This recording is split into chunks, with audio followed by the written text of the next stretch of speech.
Hey, what's up guys? Jose here, shreddeddad.com, and in today's video I'm going to show you my version of a DIY belt squat, and it's actually a very simple setup. You're going to need three things.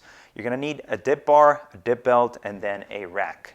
And all we're doing here is we're placing the dip bar on the rack at a very low setting, and that's going to give you the platform that you need to step up and be able to get that depth that's required with the belt squats. That's all there's to it.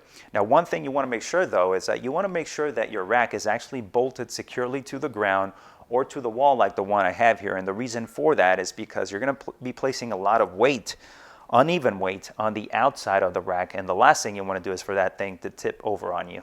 Another option you have is if it's not securely bolted to the ground, you might want to try it on the inside of the rack, and that way you're not placing any outside forces on the rack itself. So once you place your dip bar on the rack itself, all you want to do now is you place the front of your feet on the flat surface of the dip bar. So I'm going to do that now. So of course you have the ability to place your arms up here for more stability.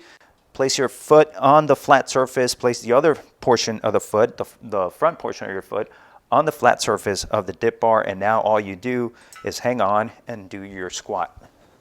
Go down, come back up, go down, come back up, and it's actually very stable. If I go up and down, you see it's not shaking at all. So I'm going to show you now the weighted version. I'm going to put the dip belt on there so that you can see this, and then go ahead and try it on your own. So now I'm going to show you how to step onto the platform here with weights on so that you can see that it's very stable. I'm going to go ahead and hang on to the rack here, place the front of my foot on the flat surface of the dip bar, pull myself up, and do the same on the other side.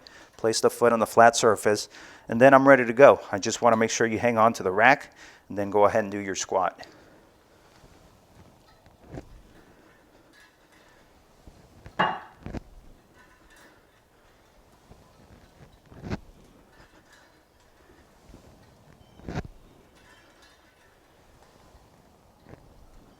And then to step off, all I'm doing is the opposite.